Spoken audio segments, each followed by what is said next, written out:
I guess we here, man. Finally, man. Finally. Took a little while, but we had it, man. So this is invitation to the cookout. This our first episode, man, and just want to give y'all a little feel for just who we are, how we got here. Yeah. It's been a journey, man. Yeah. It's been some times where.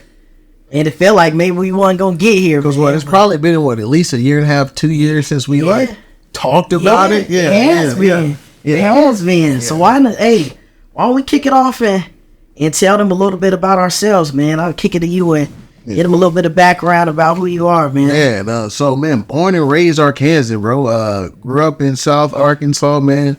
Small town, Camden, Arkansas. Like we call it the Queen City. Okay. Matter of fact, man, people who we know from like Charlotte or Cincinnati, it was like they know Queen City, like right, Queen City. Yeah. But like, I mean, we're the biggest city on the Washita River. We ain't that big, you know what I'm saying? Town probably got about 8,000 people, bro. Probably when I was growing up, it more like 12 to 15. But paper mill shut down when I was probably about in 9th grade, and my dad worked at the paper mill. And so you just seen like since then, man, businesses leave, people leave. Parents still stay there though, man. Parents still stay there, man. My sister, my next oldest sister, has multiple sclerosis. She lives at home with him. I got 5 siblings. 4 siblings. 4 siblings. 4 siblings. It's 5 including me. So I got 2 older sisters, an older brother, and then it's me and then my younger sister, man. But graduated high school, man, and went to the U of A. Started out, man, computer engineer is one of those things, bro. Like, I didn't know what I wanted to do. Right. So the parents, you smart, you can do this. Yeah. So what I should have did was I should have took core classes first. But I jumped out, man, took a bunch of engineering courses, and man, probably about a year and a half in. One, grades weren't looking too good. Man, I think one, I wouldn't say, a part of it probably was lack of focus, but also 2, wasn't really intrigued by doing this forever. Yeah. So went to my advisor, man. I was like, what can I do, man, that I lose probably like the least amount of credits, number one. So he talks about, man, information systems. He's like, you get a little bit of math and you get some of that computer stuff. But I've always liked math and problem solving. He was like, man, even if you don't want to be a CPA, you can get your degree in accounting. I was like, bet. And like, once I started taking those courses, bro, and I took tax and audit, I was like, I definitely don't want to be a CPA, man. So finally got up out of there, man. Took me a little longer, man. Bro, but you got there. You got to the finish line. I got to the finish line, man. It's about the journey sometime, man. Always. And so graduated, man, and started for Walmart, man, in financial compliance, man, as a tip. I've been with the company for over 13 years now. I've did general accounting for some years. I spent majority of those 13, though, as a merchandise planner, either in children's apparel for Walmart or Sam's Club, and I did domestics and mattresses. And then before moving over to SD&I, where me and you met, we didn't get to play in that space as long as we wanted to, but we had a little fun, man. Accomplished a few things. I mean, it brought this about, you know what I'm saying? This connection. Absolutely. Now I'm in sourcing, man, and supplier capabilities. Man, I'll be married 10 years in May. Okay. So celebrating 10 years, me and the wife plan on going to Europe. That'd be nice. Yeah, so about 8-9 days. She's a planner, man. So she's a wedding planner. Absolutely. She actually worked in corporate for like 8 years before she was like, this is not my passion. So she's been doing wedding planning. I think it'll be 5 years in October. So she's planning that trip. We have 2 boys. I have Dalen, who's 13 from a previous relationship, and then Maverick, he'll be 5 April 12th. Okay. So like, I think we want it done. Like, I think like we kind of talked about it at first, and I think we're aligned. No, man. No, look, I may come back on the later. Yes, sir. Later podcast. Guys, I got to update. Yes, sir. That's all it takes, man. So yeah, man. So we got those 2 little ones, man. Hobbies, man. I used to be heavy because I grew up playing sports, man. Baseball, football, basketball were my thing. Actually was a walk-on for a few years at the U of A. So I always loved sports, man. And so even once, just being a young professional, man, I'm played a lot of softball, flag football, played in basketball leagues. But man, Father Time is undefeated, bro. Yeah, man. It's all of us. Yeah, recently just had knee surgery. So recovering from that, man. And so my hobbies are more so now about the kids than about me. Sure. But love coaching, man. I coached travel baseball for 5 years. Matter of fact, this is the first year in 5 years I'm stepping away. Yeah. But still train kids in basketball individually. And so like that's how I came about getting my life coaching certification. Because also too, man, I want to use it more as a mentor platform than just about teaching about X's and O's. So it's like, man, what can I learn to kind of help them as they like set goals on and off the court? Like, how can we get tools and like process roadmap this out on accomplishing these things? But within the certification program that I did, it also came with a health coach certification. Okay. And so like that was the first part of the program, was the health piece. Then you moved on into the life piece. And so like, and we'll probably get into this a little more. I think you just kind of heard me talking about, hey, I'm getting my health and life coach. I remember seeing you studying. Yeah. And one day he was asking me about it. And so I wasn't even really planning on using that muscle. And so when you brought up the podcast, like I said, was that 1.5 years, 2 years ago, we talked about it. So then when it kind of resurfaced, I was like, man, this is a muscle I guess I could use, even though on plan, like I didn't plan on it.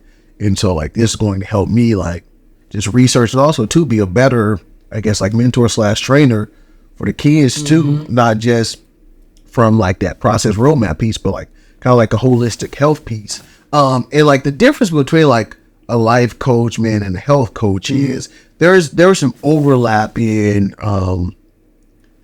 how you help them with the journey, because a lot of people think like, man, what does a life coach do? One, it's almost like an accountability partner, man. Okay. Because I mean, you're the expert of your life, or you know what you want to accomplish, what you want to do. Sometimes we know what we want to do, just trying to figure out how we get there. Navigation. Yeah. And so like, it's not even for me to give you information, although like there will be conversations we have that I'll have with a client or like with somebody where I give information, but it's more so you trying to understand like the why behind the why of what you're trying to achieve.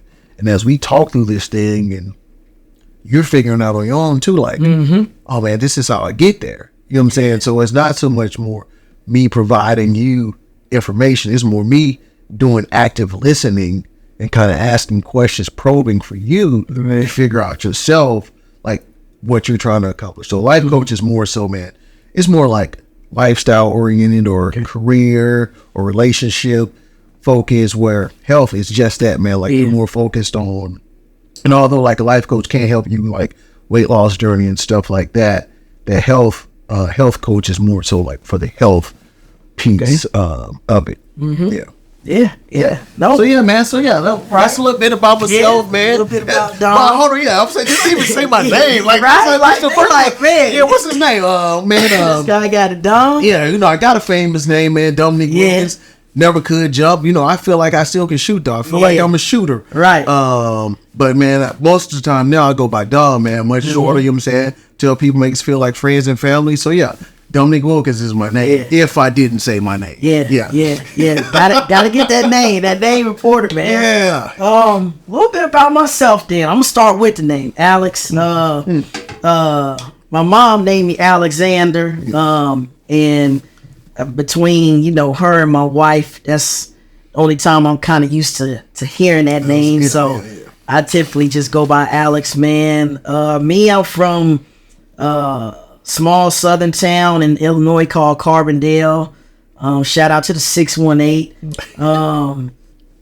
Born in Chicago originally, and then that's where my mom's side of the family is from, but raised in Carbondale. And for me, man, it was I would say a rewarding experience. I mean, that's where I met my wife, high school sweethearts.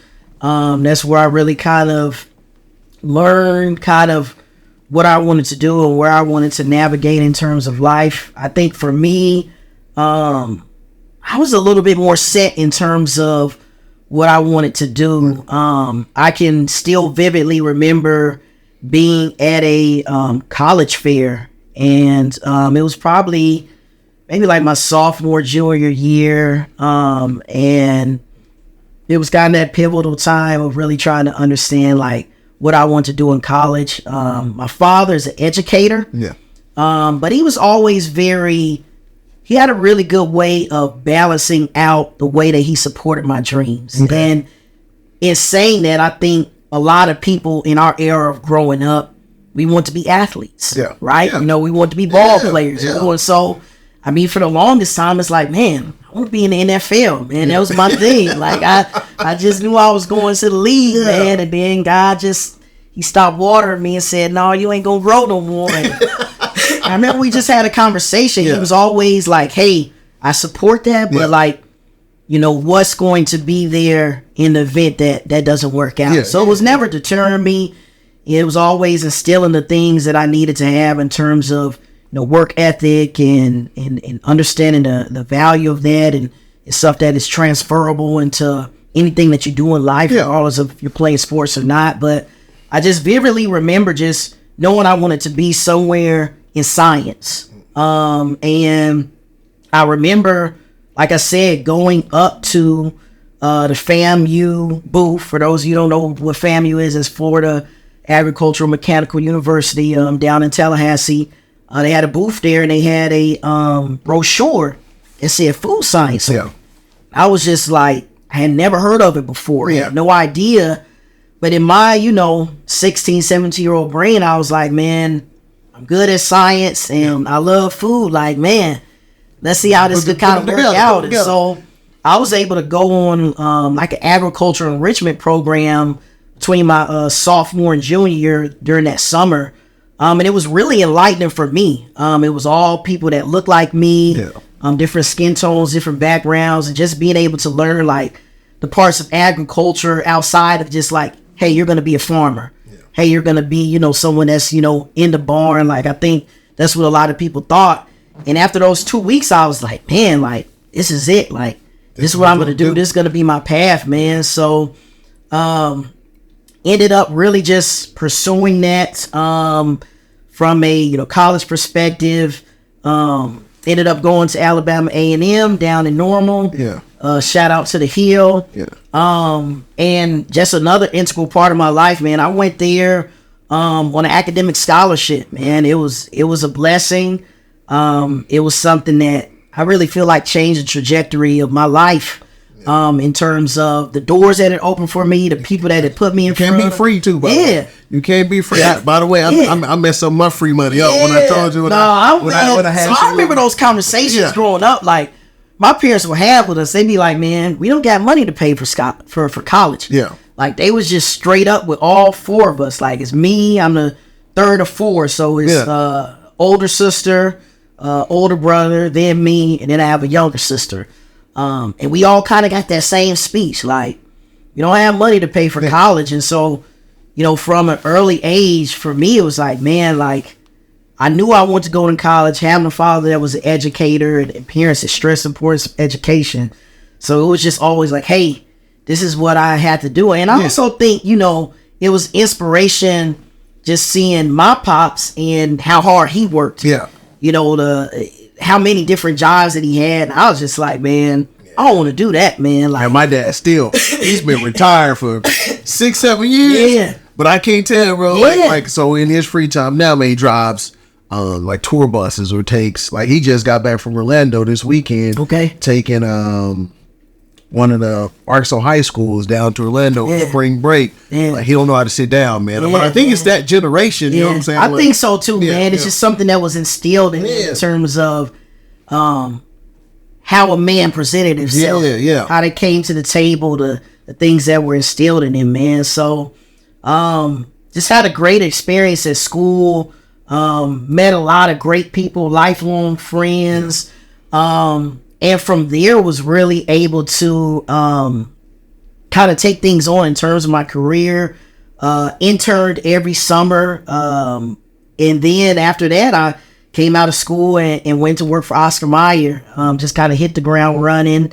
And for me, I think it's the biggest thing that I just really enjoy about this is just the curiosity of it, and the curiosity when people see me. Yeah. You know what I'm saying? Because, like, I'm a scientist. I'm saying, well, I don't know too many. Yeah. But by the way, man, like, people know what, like, an accountant does. What is a food science? Yeah. Like, man, food science, man. It's a big part of, you know, what led to this podcast. Yeah. Food science is really, if you think about, you know, like you got that Sprite up there, or anything that you really eat, and there are people that are working for these companies that are creating what these products are. Yeah. You may hear me say the word like formulation. It's the same thing of when you're in your kitchen and you have a recipe. And so there's a lot of different avenues you can take with food science. It could be packaging part of it. It could be manufacturing. It could be product development, which is my specialty. You can get into certain different areas. So you can have like meat science, and you can have dairy science, you can have bakery, a lot of different things that people specialize in within food science. But behind all of the products that we have in a store, there's a food scientist. There's a team of people that are bringing these things to life. And for the longest time, man, the running joke would be like, man, he's just a chef. Like, people couldn't really fathom that either one, what was a food scientist? Yeah. Like I said, when I came across it, I didn't know what it was. Yeah. And I think, you know, if I took 10 people, I think it's gotten better, but I think the majority still would be like, what is that? What do they do? And then I think there was a lot of it that just how I am as a person. It's like, man, like, I haven't seen even a scientist, you know, in the midst of, you know, my day-to-day life. Yeah. And so I think representation is always important. I think flashing back to what we talked about earlier, like, I think as black men growing up, and even now, and me having 2 boys, you know, representation outside of entertainment, outside of athletics, it's important, man, because I feel like if you don't see that, how can you even know that that's a possibility for your life? Yeah, and I think, man, that's why my mom like was trying to push me toward like engineering. Yeah, like, you don't I could believe that. See, you know what I'm saying? A lot of black engineers, you know what I mean? Yeah. And so I think like that's why she comes like, you're smart enough to do it, and I'm not saying I couldn't. You know, it's that thing that they say, man, just because you can doesn't mean you should. Absolutely. And I knew, like, man, I can't do this forever. You know what I'm saying? Like, bro, I'm finna be miserable. Right, this is not for me. No disrespect to all the engineers out there, man. Like, I got a brother-in-law who's a civil engineer, man, really bright, man. Matter of fact, when, you know, my son asked me a question, I'd be like, man, he got to ask on Carl, man. You know, got to hit that phone. He got that answer. Oh, had that answer. You got to hit that phone. But yeah, man, that's really me, man, in terms of just life and just outside as a person. Like I mentioned earlier, just got 2 boys with my wife, 9 years old, and then my youngest will be, or my middle child, we'll get to that at some point, but my middle child will be 7 in less than 2 months, man. So like you, man, when people talk about hobbies, it really centers around them. Like, I done found myself getting roped back into coaching. So, I mean, it's a constant, man. Like, I know tonight, you know, this weekend we got our first tournaments, man. So it's just hitting the ground running with that and really just trying to pour into them, man. I think I've really try to be cognizant about exposure outside of athletics as well. Yeah. So I know recently my oldest son, Cayenne, has, you know, expressed, I know locally there's like a junior chef academy. Okay. They can like do different things like that. And he's like, man, I would love to, you know, try that out. So my biggest thing has always been like giving them different things to expose them to. Because I feel like naturally it's always like, hey, got to get them in this. Like, we got to get them in that. We got to get them in soccer. Got to get them in these things. It's like, hey, you know, there's the arts, there's, you know, the STEM type stuff. So there's so many other things to kind of get them involved in. I've tried to be a little bit better about developing some hobbies for my own, a little bit of self-care. You need it. You need we just got back from Cancun for spring break. Okay. Yeah. And one of my things is I took 3 years of Spanish in high school. So one of my things is when we go these international trips, I speak the language. And a lot of people are like, man, I didn't know you had that in you. Yeah. So I'm trying to like figure it out. Bring that back. Yeah, man, we were on I forgot one of those apps because my wife was, like I said, she do a lot of research. Yeah. And she was like, man, the people in Europe really excited when we try to learn the culture. Yeah. So like even if it's just a few sentences that you can speak, like they're really grateful that you're trying to embrace their culture. So Duolingo, I think was that's what I use. So like just trying to learn some basic just French phrases. We got about a month or so, man. Over a month. I feel like I get your basics. Yeah, get your basics, man. Yeah, so I feel like get your basics. Yeah, man. I took Spanish in high school, bro. I didn't learn anything. Yeah, and I took it. For me, it's like I wanted to take French. Okay. And then my pops was like, no, like he pretty much was just like Spanish is more relevant. Yeah, it is. More Spanish speaking for sure. People, and at the time I was just like, man, you know how you are when a teenager, like. But now it's just like I'm very grateful because a lot of times, like I said, I don't speak it all the time. But when I get back to those Spanish speaking areas, like it's kind of like riding a bike slowly but surely. I'm like, I know this, and I can kind of put some pieces together. So there's some things that I've just been trying to pepper in. It's from food science. He's a scientist. Yeah, got no Spanish. What else you got up your sleeve, man? A little something, man. A little highlight reel, man. But yeah, that's really me, man. So let's break down like how we got here, man. Like how the concept and what kind of led us to this path, man. Well, I mean, when you saw me kind of like studying at work, you were kind of like, man, I got an idea to pitch to you, and so like I know when we first talked, like there's something that you've been stewing on for 2-3 years, even before you brought it to me. Like, bro, you already had the name. When you said the name, I was like, oh, that's dope, ain't it? I don't even have nothing to say to that. Like, that's dope, man. So like, you kind of talk about like, man, what led you to invitation to the cookout? Yeah. How'd you come on that idea? Me, man. Yeah. So like, rewind back to like 2-3 years before us meeting, man. I had just been at a time where, and I think I've always had ideas, but it's always been this fear of like, hey, will this work? Will people believe in these things? This was really birthed out of a couple of different things. One, representation. Just kind of understanding from meeting people day to day, and they're just like, hey, what is that? Or just being like blunt with it, like people being surprised that I am a food scientist. You know what I'm saying? Like, we just gonna be real with it in here. And I think I take it with a good sense of humor. Like, I try not to take it too personally. But I think representation was the first piece.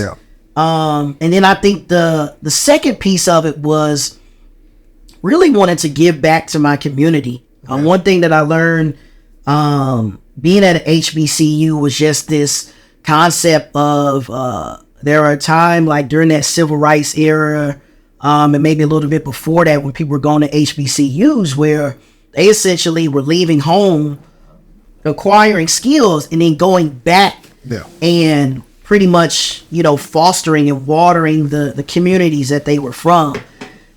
Although I joke with my wife, it's like, man, like, you want to go back to Carbondale? She'd be like, nah, that ain't happening. I tell you what, my wife in Fort Smith. Right, like, I'm not going back. Everyone, there's not even really opportunity there. Absolutely. You know what I mean? Like, I wish I was in a place, in the space, in the pockets was deep enough to say, well, I can go back, and create opportunities, but I'm not there yet. So it's like, so I can't go back.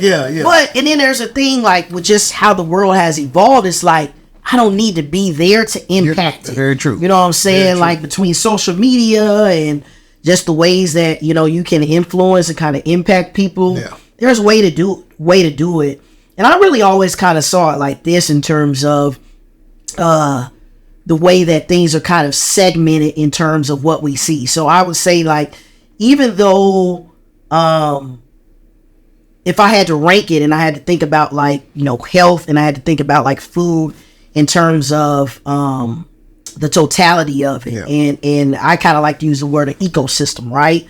I think now in 2024 there's an abundance of people that are African American or black trainers, right? Like, I think you can open up social media and you can see a bunch of people doing that, right? So you got representation there, right?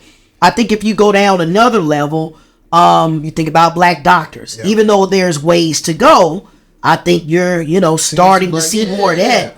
But then from a food science perspective, it's like, one, if you just take away race and just say, hey, food science in general, there's a lack of understanding in terms of, you know, how that impacts our day-to-day lives, because that's an economy that is really recession proof, right? Like, you got to have food to be able to survive.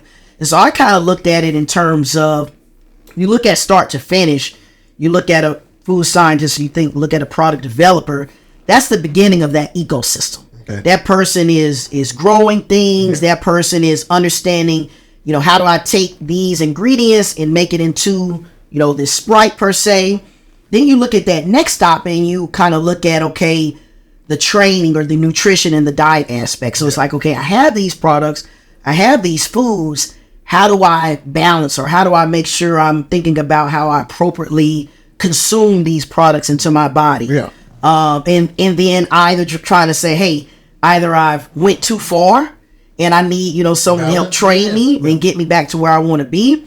So I think that's the middle piece. And then I think at the end, if you think about doctors and you think about, you know, general practitioners, is someone who's having to react to the things that have happened earlier on. So either, hey, I've consumed this food, I've consumed too much of it, and now I have a health issue. And someone's having to diagnose it, and they're having to do medicine, or they're having to do things to kind of help get me into a better space.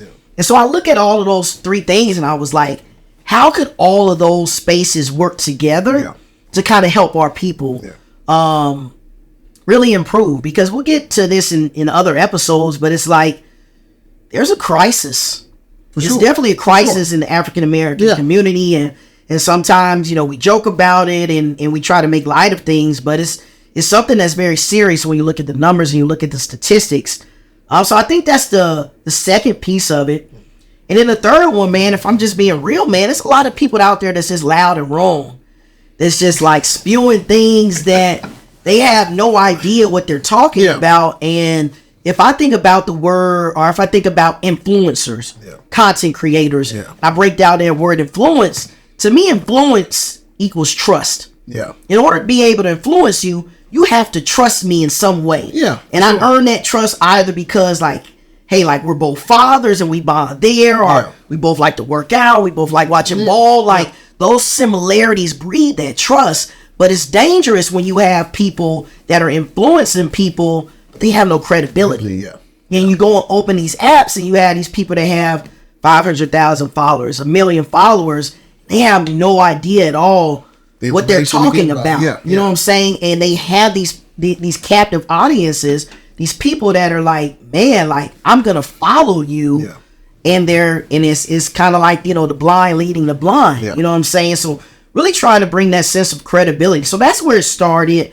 Fast forward, I just kind of was like typing things up on my computer and just was like I said, that doubt was just like, by the way, just being transparent, I don't think that goes away. You know what I'm saying? Like, you know, just getting ready for today's show, I was like, man, we're just gonna be talking about ourselves. Absolutely. And it was nervous. It was like, what am I afraid of talking about? How I grew up, what's my name, you know, how long I've been married, who's my wife, you know what I'm saying? Like, my education background, like, you were just nervous, like, while I talked about like, so I don't even think, like, even as we continue this, I don't know if that fear goes away. That's just because like, man, we're living in an era and a time, man, where it's easy for somebody to get behind that keyboard, man, and just oh, Alex, you're wrong about this. Yeah. Yo, where did you get that information from? Absolutely, man. And like, we're not the end all be all. Like, we're going to do our research and like, we're going to formulate our opinion by like what we've read and what we've studied.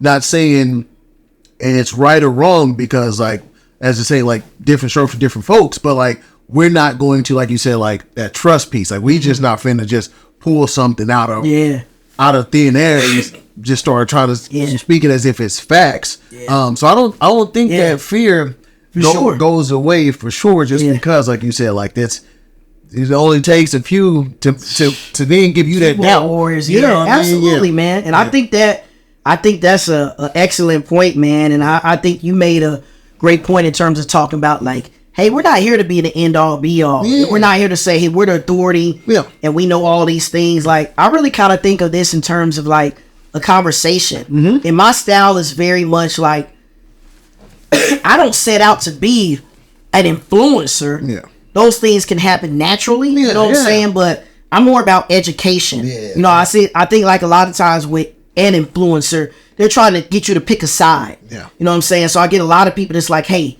vegan is the way to go, or no, you gotta eat meat, or no, you gotta work out every day, or no, you like, it's like, no, like, let me just put the information out there and you take with it, you know, what you feel like works and what doesn't work, man. And so I would say fast forward, like after, like, so before we met, man, in 2021, I lost my son.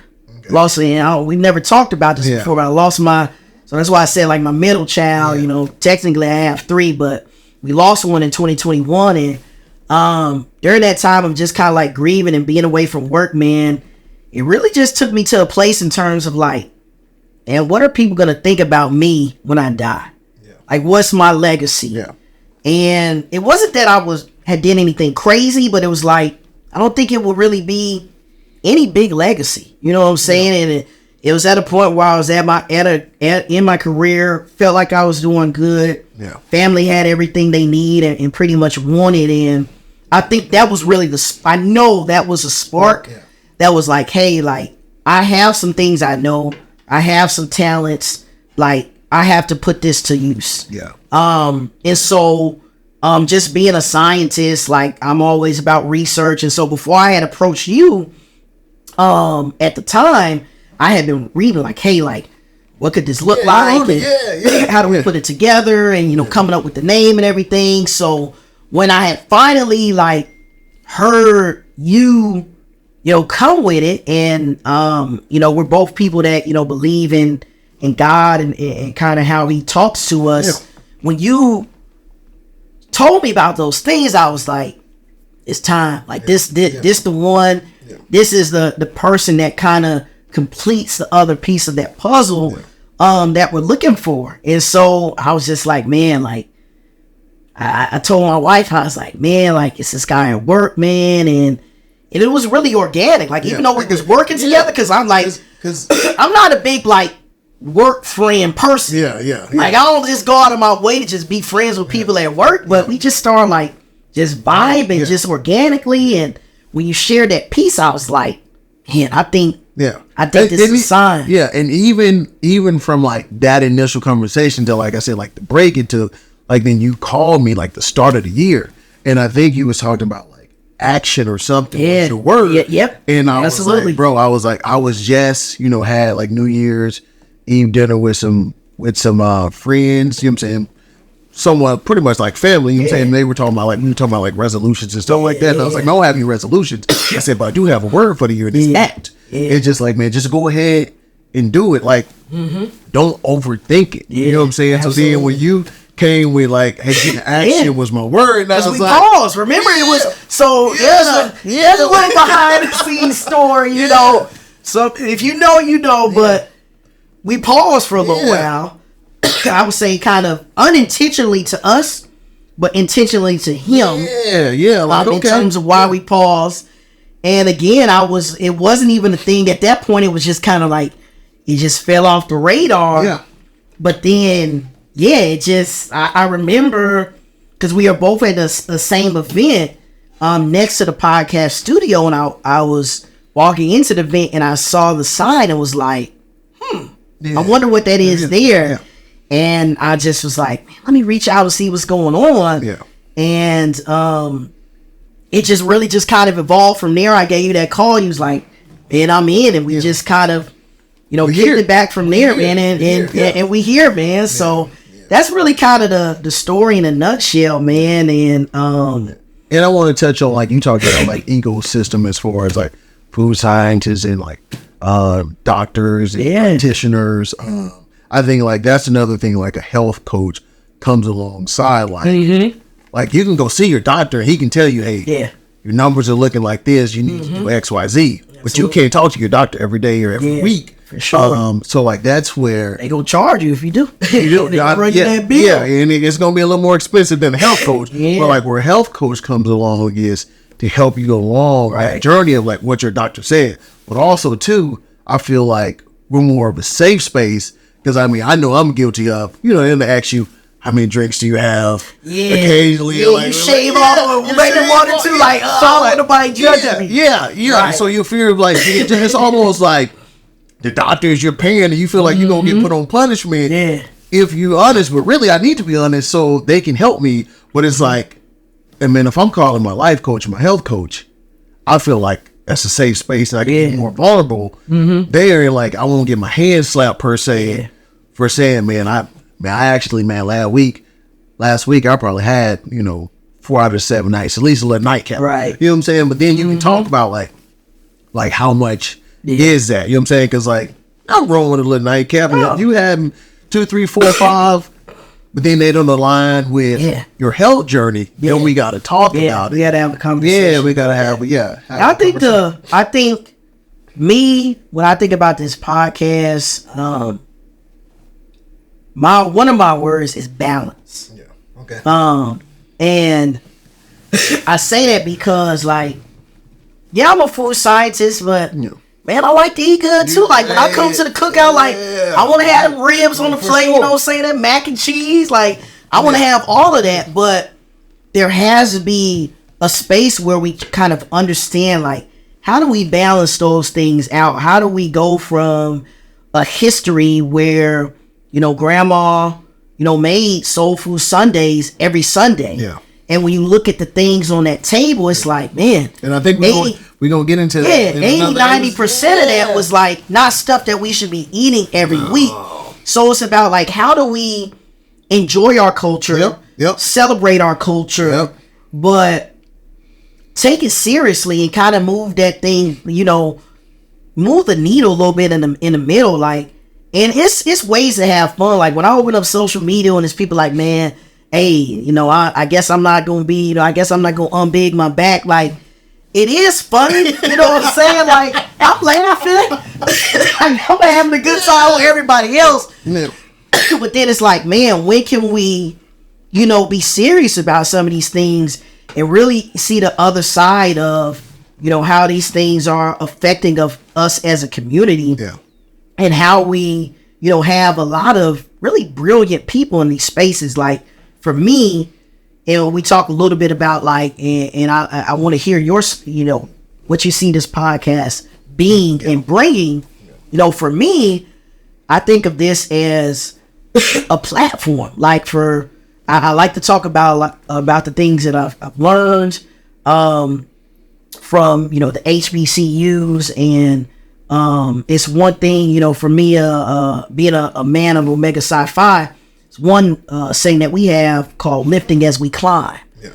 Basically saying, like, hey, as I'm going up, I want to bring somebody up with me as well. Yeah. Like, I want to help people understand these things that are going on. And so I think this is also to talk about all the brilliant people in these spaces that the world has not seen, whether it be health coaches, whether it be trainers, whether it be doctors, whether it be food scientists. I think anybody in that ecosystem, really of food in general, are people that we want to, spotlight and really kind of understand their journeys and how they're contributing, to the culture as well. I think also too, man, we can say this for another time, like, the experience of, like, HBCU versus I went to a PWC. Yeah, that's so, like, they gotta get their popcorn ready for that. Yeah, like, we can say that for another time.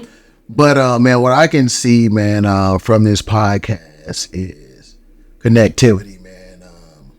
For sure, first and foremost, like to our community. Yeah. Just talking about health and what, you know what I'm saying, wealth and just life. Because we don't have those conversations. You know what I'm saying? Like and like I told you, like, I want this almost to be like I like the setup that we have, man. Like we just chilling at the barbershop having the conversation. Like we're gonna toss some facts out there for you too, man. But we want to connect. Like we want to say, oh man, Dom and Alex are real people. You know what I'm saying? Like they're real people who are studying in these areas and trying to be better. Because like just for me too, also too, man, I'm thinking like as we do this podcast, man, I'm in a transformation myself. You know what I'm saying? I'm 38, man. Well, like I said, I just had knee surgery, and you know, my ortho was like, man, your knee is probably like 68, 70 years old.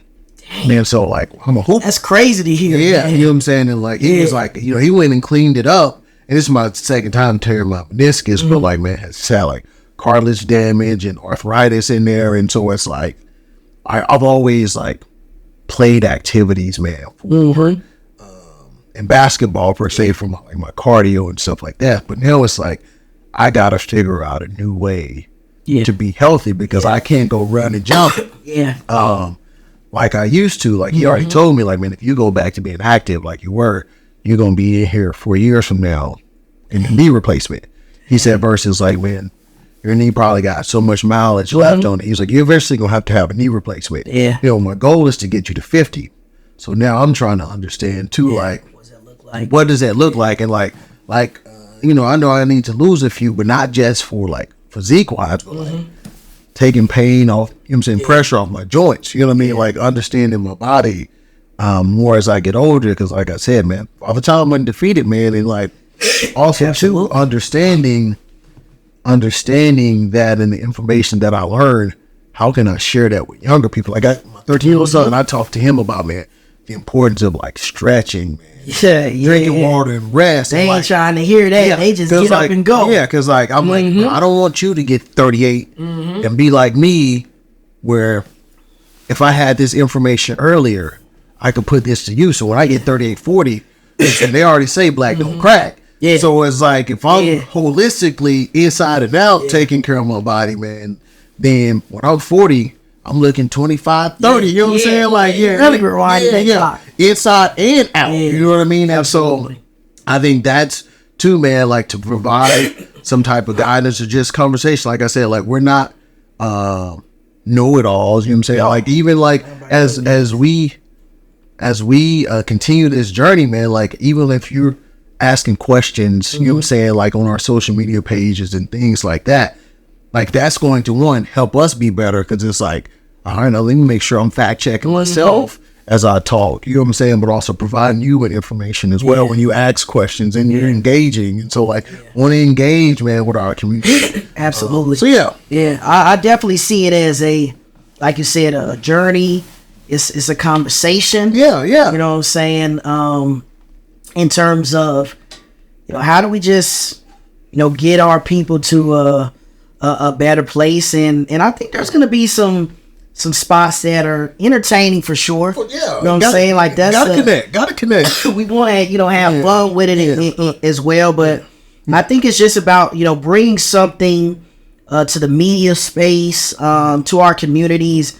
That's a little bit different than what we see out there, man. And it's I mean, I know we both, you know, have our times where we scroll and, you know, we want to get a good laugh, man, or we want to see something, you know, sports related, or, you know what I'm saying? Like, I know one of my guilty things is, like, you know, with the wife, I'm a big reality, you know, TV person. Okay. I like to see that ratchet stuff. Like, I don't like to be involved in that. But you like, hey, watch. That's one of my guilty pleasures. But again, like, I come back to that word of like balance, in terms of like, hey, there's places for that, but how do we have more of these platforms in our community where, you know, things have that entertainment factor, but there's, you know, there's a little bit more weight to it. There's a little bit more, you know, seriousness to it, but in a way that, you know, people feel engaged, relatable. Like we came with, like, it's fun. We came in here, went down to the right. sitting up like this, man. Right. Proper. Just speaking facts and like people not relating to that. Absolutely. But then it's like, man, I see this cat with this fly bomber with the Texas fitting. He say he a scientist. Right. He looked like he grew up where I grew up. Exactly, man. You know what I'm saying? Relatable. You know it goes back to that point of saying like, okay, that's how you get that engagement. Because it's people, hey, he looks like me. Yeah. He feels like me. Like it talks like me, dressed like me, whatever that is. Yeah. We can relate to those people and kind of connect to them. So get them a little bit of preview of like what to expect coming forward. What's some things we got in store? Some way we really want to present this. I think like next week, like our next episode, man, like I think we just kind of want to talk about like dinner time in our household. Like what was that like? You know what I'm saying? Like understanding like, and we'll dive more into it. Like, you know, was it more like fast food or home cooked meal? Was it 50-50? You know what I'm saying? What was that percentage like what those meals were? Also too, like now, like we talk about, we got family, we got kids, like how have those experiences shaped how we run our household. And then also too, man, just talking about like you touched on, like, man, we'll have conversations about like poverty and how that intercedes with like obesity in our community. Talking about like the history of we talked about soul food, man. Like we'll just dive into all that different stuff, man. But also too, man, like where can the people find us, man? We go how we connect. We gonna make sure you guys get connected with us on this next episode. We're going to have all the socials up and running, man. We're going to have ways for you guys to connect with us. Pretty much everything is going to be invitation to the Cookout, man. We'll give you the links to our YouTube, our IG page. I would have to admit, I'm not a big TikToker, but we know we got some TikTokers out there, so you gotta connect. We're gonna get the people what they need. You know what I'm saying? But we're going to be reachable, man. And man, we just gonna make this a fun journey, man. So we excited for all of y'all. Buckle up, bring your plates to the Cookout, and let's get ready to go, man. Speaking of what we talking about, like the Cookout, before we close this thing out, like what person were you for the Cookout? Like, you know, you got that people who just responsible for drinks and paper plates and napkins. Like, we don't want them to cook. Like, don't bring. Like, hey, what can I bring? Chips, bro. Bring chips. You bring the chips. What person am I? Usually, in my age, I like to feel like I can burn in the kitchen. So I've been told I can cook. We're gonna have to get Dom over to the crib so I can, let him see what I'm working with. I mean, usually I'm the host. It takes a lot to. I'm very particular, and I can be a bit extra. So a lot of times it's probably way more food there than what needs to be, man. But you ain't never gonna leave hungry when you come to one of my cookouts, man. So I like to think I'm versatile enough to do anything, man. I feel like I can hit the whole roster, man, in terms of what I can cook, man. And I feel like I'm a good enough host to where I'm like, man, you don't even worry about bringing food. Not because I'm trying to sneak diss you and be like, man, I don't trust what you're making, but I just want you to have a good time, man. Bring some drink, whatever you sipping on, man, and we just gonna have a good time. So that's really my role. And I feel like I'm just the host, man. I just want you to have a good time. I stay in my lane, bro. So I host. Okay. But I'm not cooking either. My homeboys, I'll tell them. Okay. I say, I'll pay for the food. Okay. I'll pay for the food. I'm catering. Okay. Like, I'll pay for the cook, because I got a couple partners, man. Love to grill, man. Love to grill. And so like, hey bro, you come over, you can use the grill, you can use all the utensils, everything in the house. I'll pay for the food. I just want to host. Like, I'm not trying. I mean, hosting definitely is less stressful. You know what I'm saying? Because you trying to, like, there's so many aspects of it. Like, you gotta have the crib right. You try to make sure the food right. You gotta have the playlist right, the drinks right. You know what I'm saying? I'm trying to cook on top of that. Like, it is a lot, man. It does take a lot of me, and I get a lot. You gotta enjoy it. Like, and I feel like by the end, I don't. Like, I'm usually like my mom. Like, that's where I get my love and passion from cooking. And I enjoy putting into it, but man, usually at the end, man, like, I'm so burnt out, like, I'm just sitting back. I ain't even like they like, man, you got to play yet? Like, I'm tired, man. I'm ready just to get back. Like, there are times when I like to just show up and enjoy myself. But you know, when it gets to be that season, I like to do a good 1 or 2, maybe 3. You know, show outs, and then other time, man, I'm just bringing the appetite, man. Yeah, bro, I'm hosting all day. Like, you come over, y'all come over, kick it to the crib. I don't even mind clean. Like, if you invite me over to your crib, bro, I'm gonna clean up. Because I know if I help clean up, you gonna invite me back. Hey, we need like some more people like that, man. It's like you just they leave with the place, but they not cleaning up. Man. I'm calling you out. We need more people in the cleanup crew. Yeah, I'll help pick up, bro. But man. Man, good, man. Great first episode. Yeah, man. Glad absolutely. Just do it. Yeah. Hey, we out, man. We'll see you in the next episode.